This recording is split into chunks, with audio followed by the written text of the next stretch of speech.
এই তোমার শরীর থেকে সিগারেটের গন্ধ আসছে কেন? তুমি কি সিগারেট খেয়ে এসেছো? কেন, আপনার কোনো প্রবলেম? এইসব ছাইপাশ কবে থেকে খাওয়া শুরু করেছো? অনেক আগে থেকেই। দেখি এখন সরেন সামনে থেকে, আমি রুমে যাব বলেই তানিয়াকে পাশ কাটিয়ে রুমে চলে আসলাম। রুমে এসে বসে বসে রেস্ট নিচ্ছি, এমন সময় তানিয়া এসে রুমে ঢুকলো। তানিয়ার সাথে আম্মুও রুমে এসে ঢুকলেন হাতে খুন্তি নিয়ে। তানিয়া বলল তুই নাকি সিগারেট খেয়ে এসেছিস, কথাটা কি সত্যি?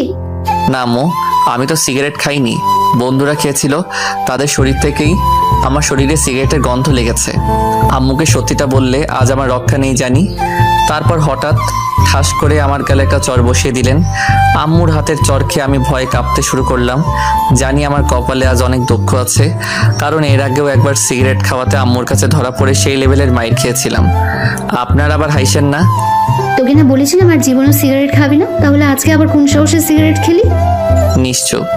ওঠ আর বের হয়ে যা আমার বাসা থেকে। আম্মু, সামান্য সিগারেট খাওয়ার জন্য ওকে এমন শাস্তি দিয়েন না প্লিজ।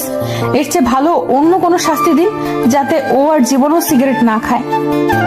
তুমি ঠিক বলেছো, একে অন্য কোনো শাস্তি দিতে হবে। কি শাস্তি দেওয়া যায়?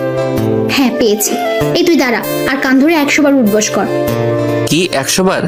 আম্মু আমি এতবার পারবো না, প্লিজ এবারের মতো মাফ করে দাও। তোর কোনো মাফ নেই, যা করতে বলেছি কর, না হলে তোর 1 মাসের খাত খরচ বন্ধ। এখন নিজের বউয়ের সামনে কান ধরে উঠবস করতে হবে? তামিম দাঁড়িয়ে আছে আর ভাবছে এখন কি করবে।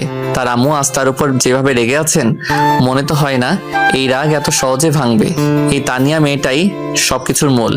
আমি সিগারেট খেয়েছি তাহলে তার কি আসে যায়? এই কথা আম্মুকেও শোনাতে হলো তার। একবার আম্মুর কাছ থেকে ছাড়া পাই, তখন বোঝাবো মজা এই মেয়েটাকে। আমার লাইফ একেবারে হেল করে দিচ্ছে এই মেয়েটা। তামিমকে চুপ করে দাঁড়িয়ে থাকতে দেখে তামিমের আম্মু তামিমের পায়ের মধ্যে দিলেন খুন্তি দিয়ে একবারই। ও মা গো, আমার পা শেষ। এই চুপ, একদম চিল্লাবি না বলে দিলাম। তোকে আমি কান ধরে উঠবস করতে বলেছি, কিন্তু তুই তা না করে দাঁড়িয়ে থেকে কি ভাবছিস? উঠবস না করলে আজ তোর ছাড়া নেই বলে দিলাম। আম্মু প্লিজ এবারের মতো মাফ করে দাও, আমি আর জীবনেও সিগারেট খাবো না। না, তোর কোনো মাফ নেই, যা বলছি তা কর, না হলে কিন্তু এখনই খুন্তির বাড়ি খেতে হবে তোকে। ও আম্মু, ওনার সামনে মানে নিজের বউয়ের সামনে উঠবস করবো, এটা কেমন দেখায় না, তাই বলছি কি। তোর কোনো অজুহাত আমি আজ শুনবো না। তোকে আমি উঠবস করতে বলেছি, উঠবস কর, না হলে কিন্তু আমি এখনই খুন্তিটা দিয়ে তোকে পিটানো শুরু করবো। ও আম্মু শোনা। আম্মু আমার একটা কথা। আউচ। উঠবস কর বলছি, না হলে। করছি। এত রাখছো কেন? আর কোনো উপায় না পেয়ে লজ্জা শরম খাটের নিচে ফেলে কান ধরে উঠবস করা শুরু করলাম। তানিয়ার দিকে তাকিয়ে দেখি সে আমার এমন অবস্থা দেখে মিটমিট করে হাসছে। খুব হাসি পাচ্ছে তাই না? বেশি করে হাসো, সময় আমারও আসবে, তখন বোঝাবো মজা। আউচ। এখন মারলা কেন? তো ঝিমুচ্ছিস কেন? তাই বলে এইভাবে মারবা? তোর সাহস তো দেখছি কম না, আমার মুখের উপর কথা বলছিস। সরি, ভুল হয়ে গেছে, আর এমন হবে না। তাড়াতাড়ি দে। আর মামুনি, তুমি ঘুমতে থাকো, ও কতবার উঠবস করছে। আচ্ছা আম্মু।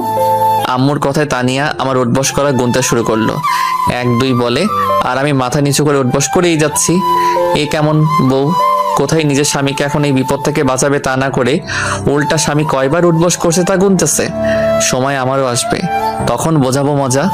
তামিম উঠবস করছে আর তানিয়া গুনে যাচ্ছে, আর পাশে তামিমের মা বিছানার উপর বসে আছেন হাতে খুন্তি নিয়ে।